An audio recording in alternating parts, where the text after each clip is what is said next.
Let's take a look at Plotters Inc. from Playte Games. It's going to be at Tokyo Game Market. They're going to be at booth 58 and it's going to be sold for 2,000 yen. This is a trick-taking game with some interesting hooks and interesting gameplay.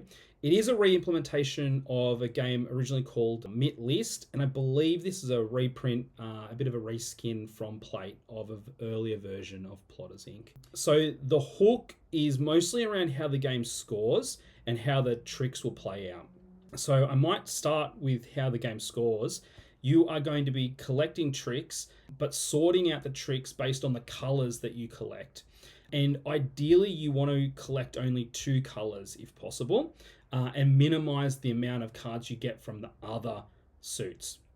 And this is because when you finish the game, you're going to count up the cards that you have in each color, and you're going to choose 2 of the suits, and you're going to times them by each other. So if you can see in this example here, this person got 5 green cards and 6 red cards, and they chose to times those, so they end up with 30 points from that.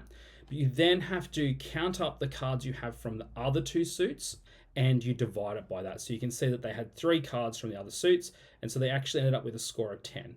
So I think it's already very interesting how that's going to play out and how you're trying to avoid winning tricks that might have some of those other colored cards in it. The other hook of the game is that there are often 2 winners only if there are cards played that are off suit from the trump. How it works is in a 4-player game, the person with the highest card in the trump suit get to choose 2 cards that they then take. The player who played the lowest offsuit card has to take the remaining cards into their hand. The combination of the endgame scoring and the way that the tricks play out with the 2 winners, I think it will be a really interesting game that allows a lot of flexibility. I really like trick-taking games that you have to balance avoiding tricks as well as winning tricks. I like the idea that you can make decisions as the game plays out.